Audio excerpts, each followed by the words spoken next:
What's up, heathens? How y'all doing? I'm the Godless engineer, and I critically analyze apologist claims to give you the best arguments and information so that you can stand up and use your voice. Today, we're not looking at an apologist, but a fellow atheist. We're taking a look at Rebecca Watson's most recent video where she tries to clear the air up on where she stands on the historicity of Jesus. But this video really isn't a response to her because she is only using what is perceived to be the definitive case for the historical Jesus as given by Dr. Bart Ehrman. So I can't really fault her or anybody else that's not actively having this discussion or is knee deep in the sources or in the criticisms of the historical position. I can't really fault anybody for taking the majority historical position on the historicity of Jesus. So please don't take this video as me criticizing Rebecca Watson or anything like that. It's more a criticism of Dr. Bart Ehrman and pointing out how bad scholarship seems to be permeating even the secular voices in the New Testament and biblical scholarly community. So if you want to fuck around and find out why I'm not sold by Dr. Bart Ehrman's case for historical Jesus, then please stay tuned. A few months back, I talked about those He Gets Us ads where they tried to make Jesus sound like your best friend. And a lot of you wanted me to know that I had made a huge mistake. I talked about Jesus as though he actually existed, and you wanted me to know that he did not exist. The writers of the New Testament just made him up out of whole cloth. Well, to be fair, I think that unless you're having a specific conversation about the historicity of Jesus or the historical sources supporting the historicity of Jesus or the origins of Christianity, then it's perfectly safe and fine for you to assume that Jesus existed in history. There's no need to chastise people for automatically assuming that Jesus existed in history when they're talking about these topics. I personally only bring up this topic, mythicism or the historicity of Jesus, if the person is trying to suggest that we have like lots of sources for Jesus's existence or saying anything about Jesus existing on earth. That's typically the only times when I bring it up. If anybody is out there, throwing mythicism in the face of other people when they're just simply talking about other theological topics surrounding Christianity, like the resurrection or anything of theological nature in Christianity. The empty tomb is another good example of something that you really don't need to throw mythicism at.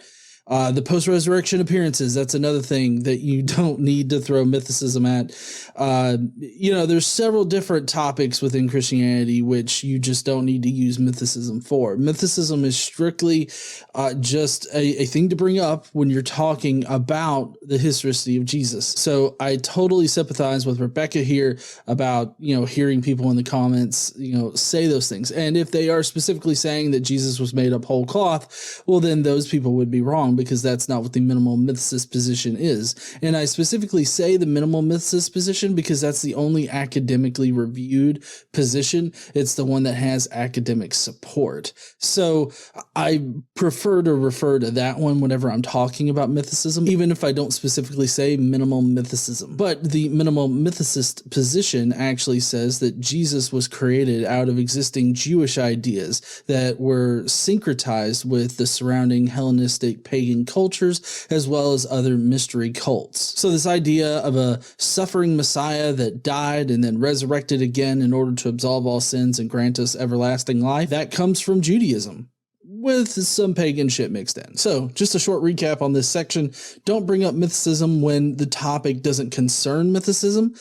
Don't use mythicism in order to refute Christianity. And don't say that Jesus was made up whole cloth. And I want you to know that that's not true. That's one of those little fun facts that atheists and other non-Christians pass around completely uncritically.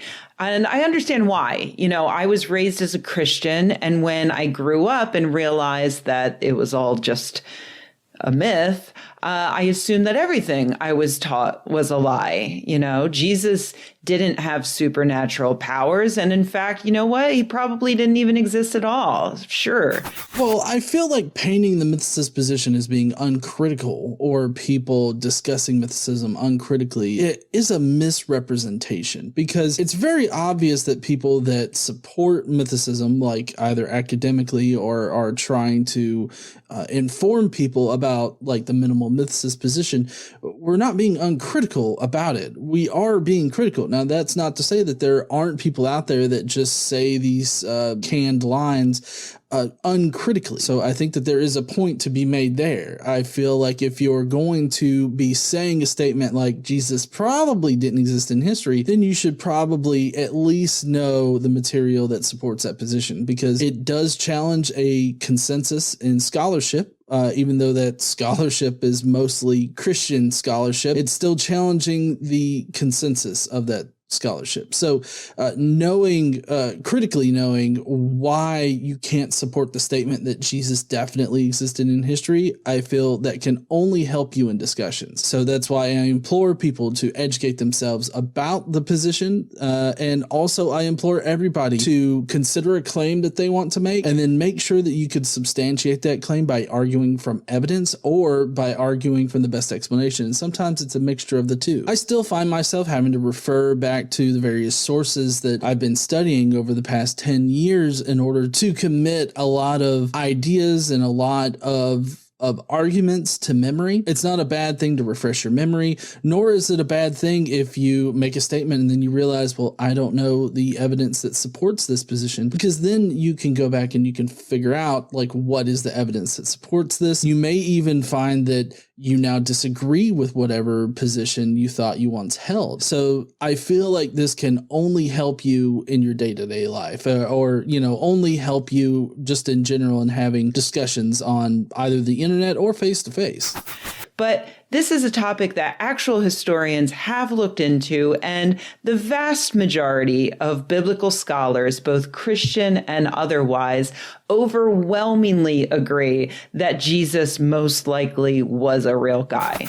Well, so I definitely disagree with Rebecca on this part, because there's a conflation between historians and biblical scholars. Those are two different groups of individuals. Now, biblical scholars are tangentially related to history, but I would not call them historians. Biblical scholars are typically trained in theological seminaries or by literal churches. So these are apologists. They're just educated apologists. So I wouldn't call biblical scholars historians, because they're only trained to defend the Bible and to defend their faith. New Testament scholars are probably a little bit more in the direction of historians, but I still wouldn't consider them to be like historians. Now, that doesn't mean that the degree or the topic area isn't related to the historical Jesus, and that they can't give us good information about the historicity of Jesus or the history of Christianity. But at the same time, New Testament scholars traditionally are trained at theological seminaries as well as divinity schools and at literal churches as well. So what I'm trying to get across here is that nobody should conflate historians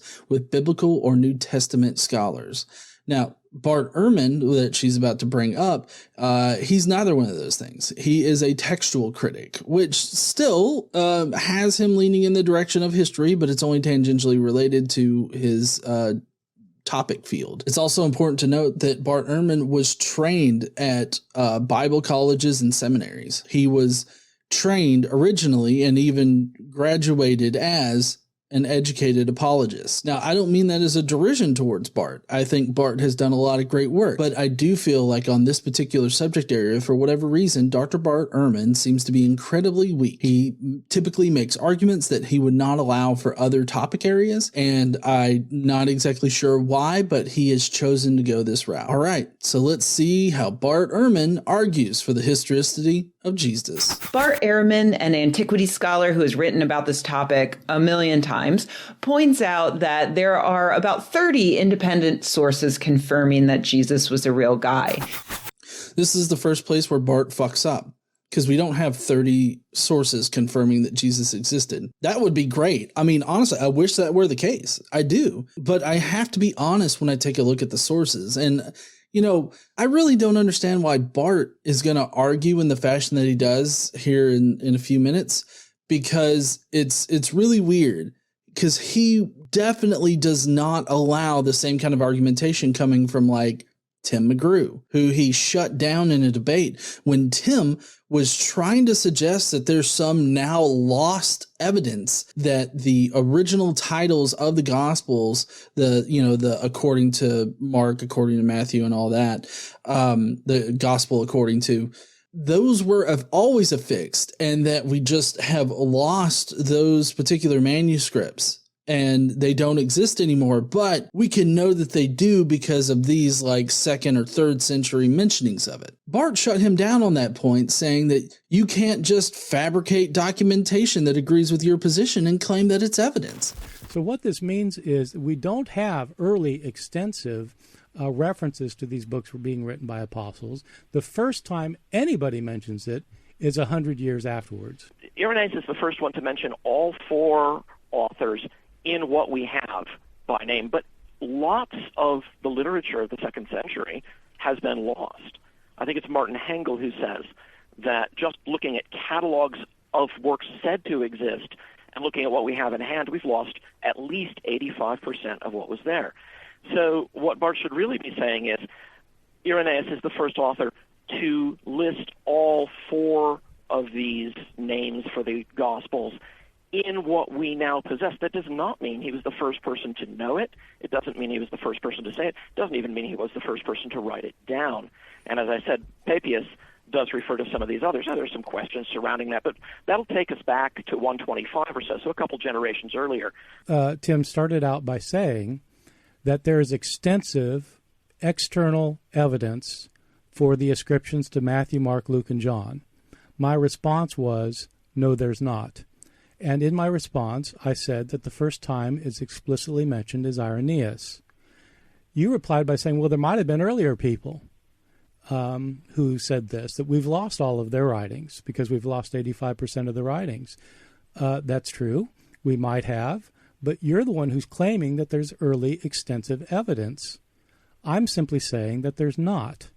Well, in this particular section, as you'll see, that's exactly what I'm doing here too. So I'm using a Bart Ehrman tactic in order to disregard Bart Ehrman's evidence. But getting back to the actual topic here, we don't have 30 sources. All we have is one source. That's Paul. It's the only independent source that we currently have. That's a key part that we currently have, because it doesn't mean that that's the only evidence that has ever existed. Could there have been some other documentation that solidly places Jesus on earth? Of course, that's always a possibility. But the question is, what evidence do we have now? We don't necessarily have to have those original manuscripts that cite Jesus as a historical figure. It can appear in later documentation. That's perfectly fine too. But the problem is that we don't have that. The New Testament sources or the documents that are regularly appealed to by historicists, we can't do any kind of source criticism on where they got their information. So there's literally no way for us to discern fact from fiction in these sources. And as you'll see, a lot of them are just totally fabricated.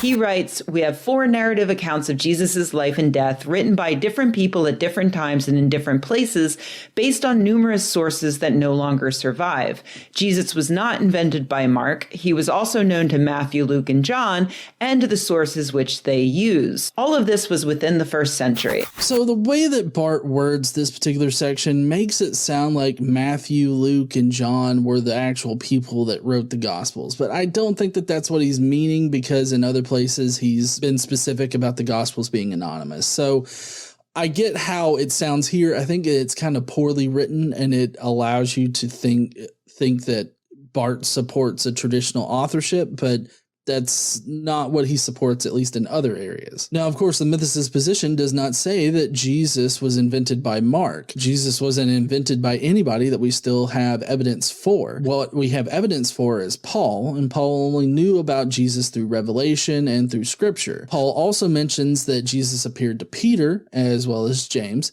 but those would be apostles who received a vision from Jesus or read about it in the scriptures. Well, not or, but and read about Jesus in the scriptures.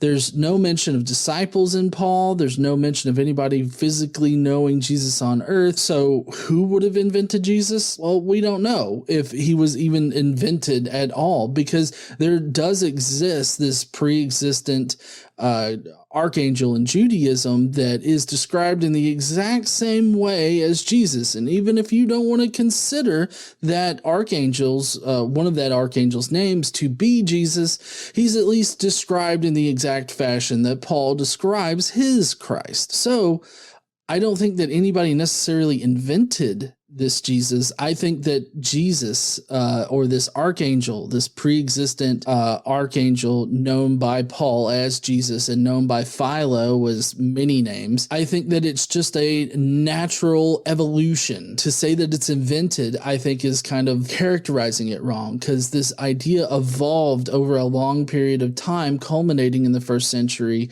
CE. So the way that Bart phrases this is just a misrepresentation of the counter argument. Another thing I want to point out here is that the authors of the Gospels that we have apparently knew Jesus. I don't know how Bart knows this, because these Gospels were written much later. They wouldn't have known anybody walking around Judea in the 30s CE, but more importantly, they were anonymous, so we don't know who wrote them. So there's no way that we can know that they knew Jesus. True, there could be evidence contained in the Gospels that they knew Jesus, but we actually don't have anything in the Gospels that indicate that they knew Jesus. More importantly, though, if you look at the end of that sentence, it says the QM&L documents. Those are all fabricated sources.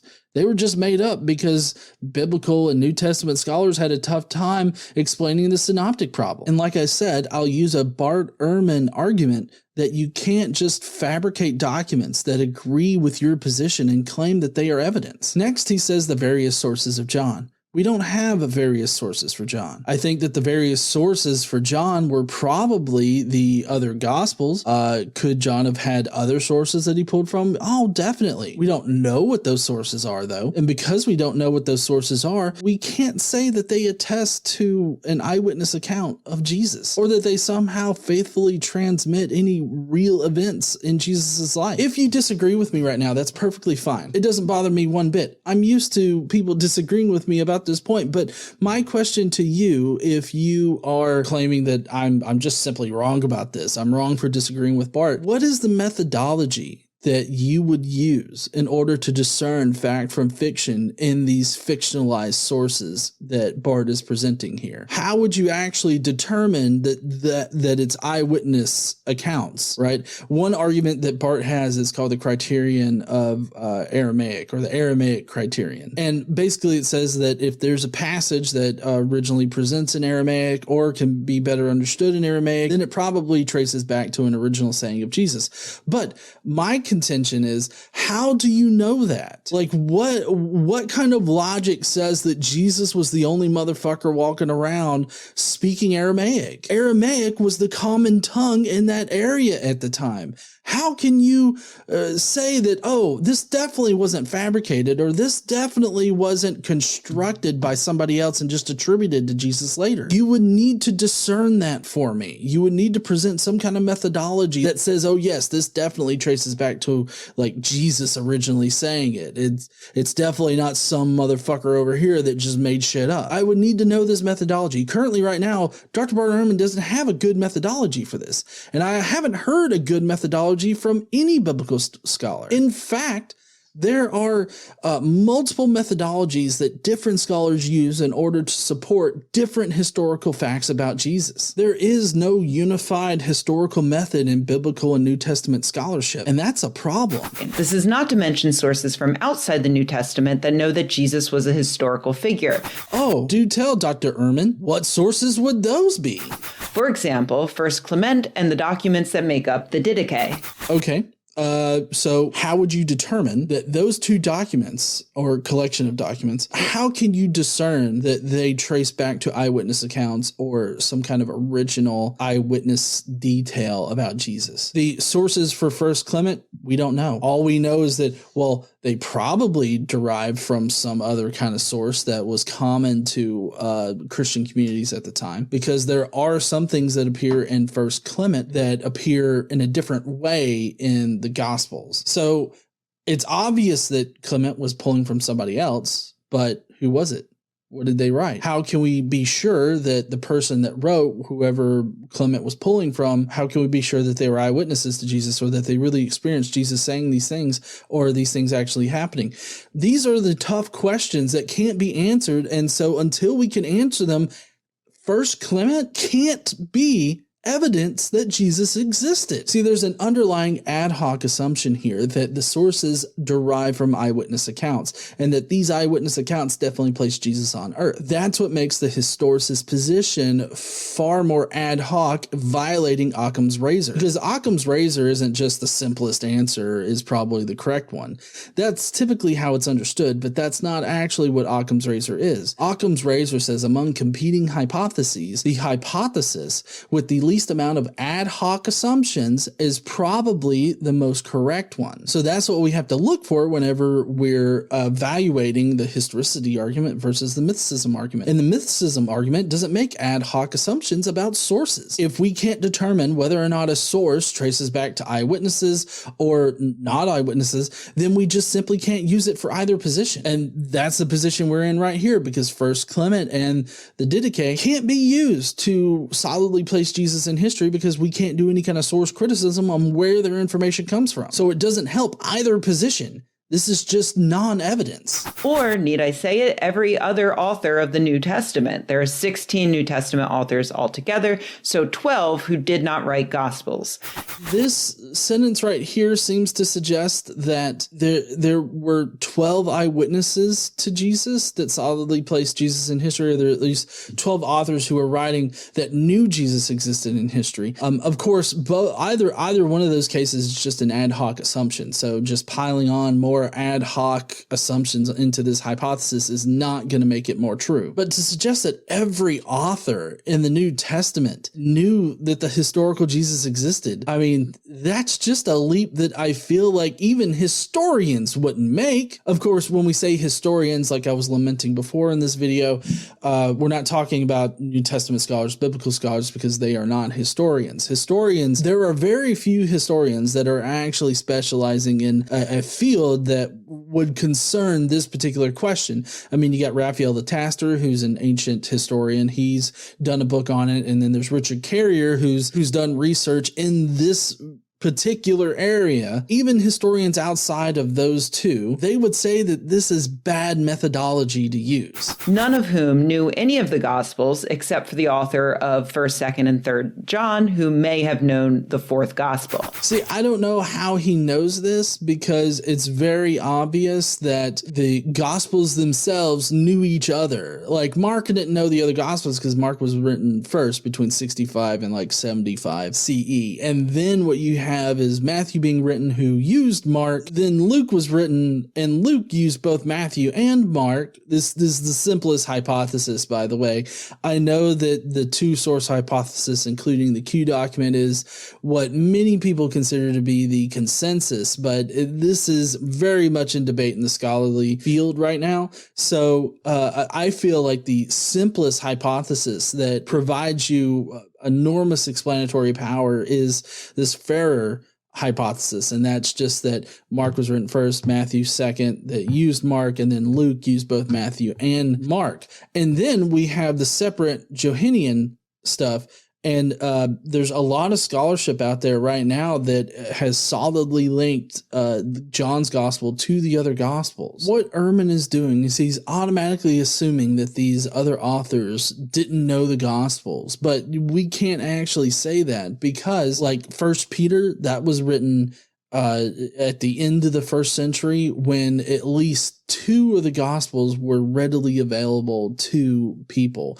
Not only that, but you also had Paul's epistles. You can't say that they are independent. They were written later, and so much later that they couldn't be eyewitnesses, so they can't provide independent testimony. And so it's kind of like, well, they probably just got it from the surrounding Christian community. That's how all other sources are treated. So I don't know why Christian sources would be an exception to the rule on these later sources. So this is just another ad hoc assumption that is actually multiply piled up because he's counting all of these documents as independent accounts when you can't establish that. That's my main thing, is that you can't establish independence. By my count, that's something like 25 authors, not counting the authors of the sources, another 6 or 7 on which the Gospels were based, and the sources on which the book of Acts was based, which were different again. Again, this is just Bart piling assumption on top of assumption. Absolutely. I mean, especially if you've got lots and lots of sources, which we have, spread across the Roman Empire, which we have, that there is extensive external evidence for the ascriptions to Matthew, Mark, Luke, and John. My response was, no, there's not. You replied by saying, well, there might have been earlier people who said this, that we've lost all of their writings because we've lost 85% of the writings. That's true. We might have, but you're the one who's claiming that there's early extensive evidence. I'm simply saying that there's not. He also seems to think that Acts is based on some historical source that is independent eyewitness testimony to Jesus, or some kind of independent testimony about Jesus. And I mean, that's kind of a hard pill to swallow right there, because Acts was written by the same person that wrote Luke, and Luke only just generally says that, oh, so many people have undertaken, trying to write a history of this, but here's mine. And this is like just feigning trying to be an ancient historian a little bit, because real ancient historians will thoroughly discuss what sources they use and why those sources gave them the best information. But we don't have that in Luke. I can't see Acts as providing us better information. I can't see Acts providing us with better source material. We don't know what sources informed Acts. It kind of seems like Acts uses like the Odyssey and the Iliad, as well as other Greek sources in order to construct its narrative. So I don't know if anything can be considered historical in Acts, much less the sources behind Acts. I don't understand why Dr. Bart Ehrman seems to just fabricate documentation and then claim that that's independent attestation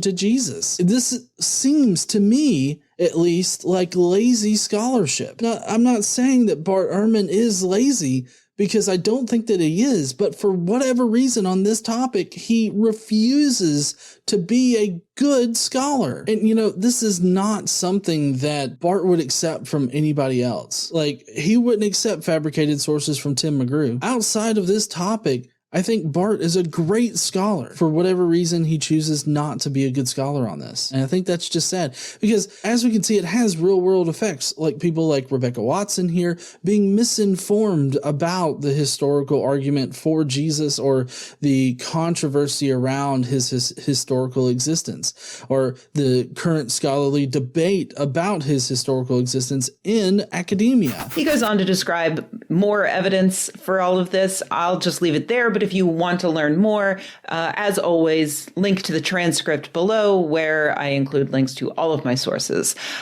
Even people who argue that Jesus didn't exist, like Bob Price, admit that they are in the minority of historians supporting a fringe theory. So yeah, Jesus probably existed.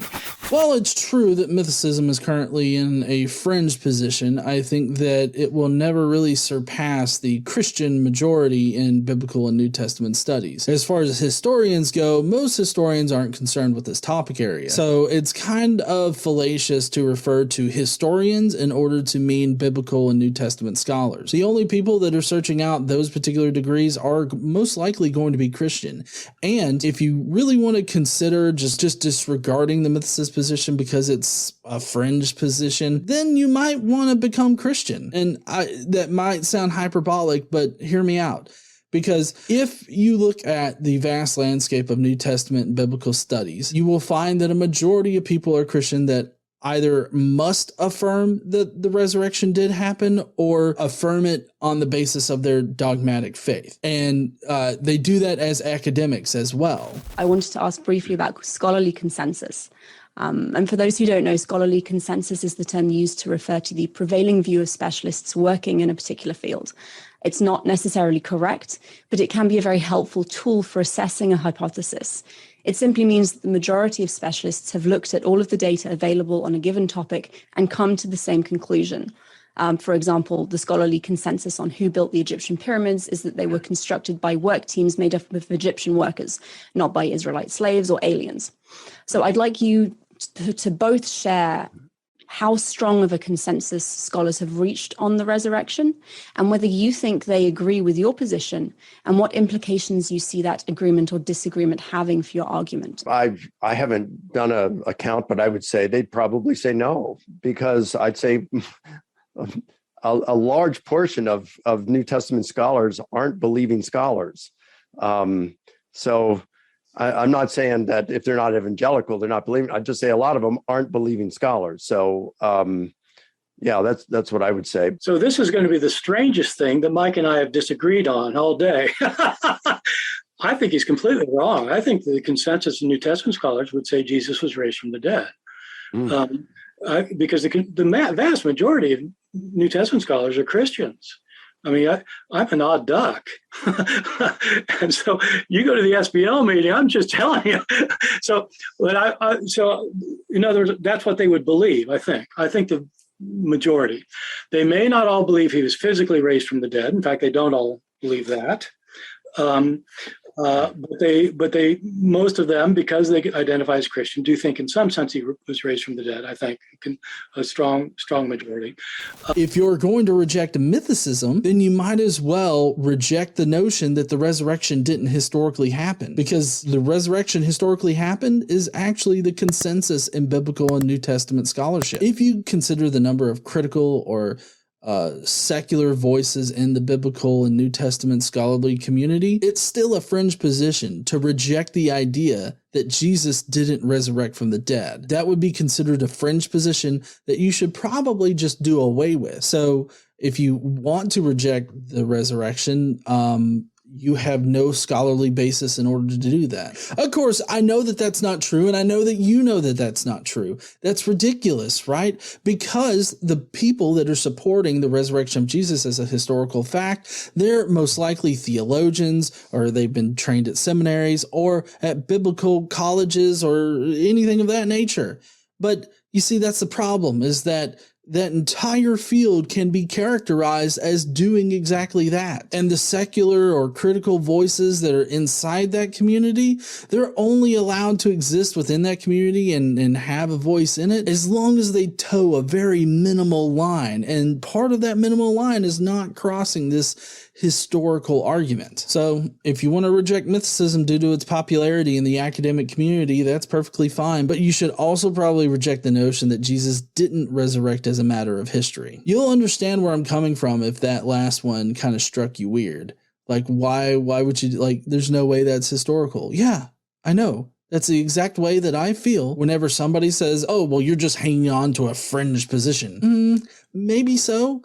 But that doesn't mean that I'm wrong. Like, the popularity of the argument, that has no effect on whether or not the argument's true or false. But to kind of round this out here, Rebecca ends her video by saying Jesus most likely existed in history. I'm perfectly fine with anybody that's not entrenched in this topic to assume that Jesus existed in history, because for the most of the conversations that people have either online or in their daily lives, it doesn't really concern whether or not Jesus was a historical figure. You could totally accept that Jesus was a historical figure that gained a following, that was preaching a whole bunch of shit that pissed off some people, and then those people had him crucified and he died, and then shit was made up afterwards. So you could totally assume all that and have perfectly normal conversations, and it's not wrong for you to assume that. But if you want to come at me and try to suggest that I'm wrong for thinking that he didn't exist, then you better bring some good source material. But my guess is that you don't have it, because that source material doesn't exist,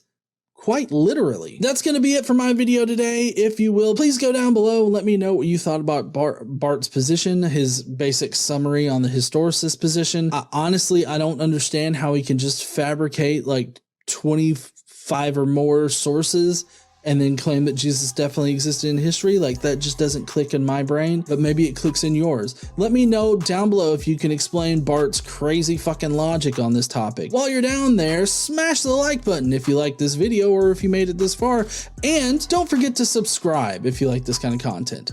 Don't forget to stand up and use your voice. Bye, heathens.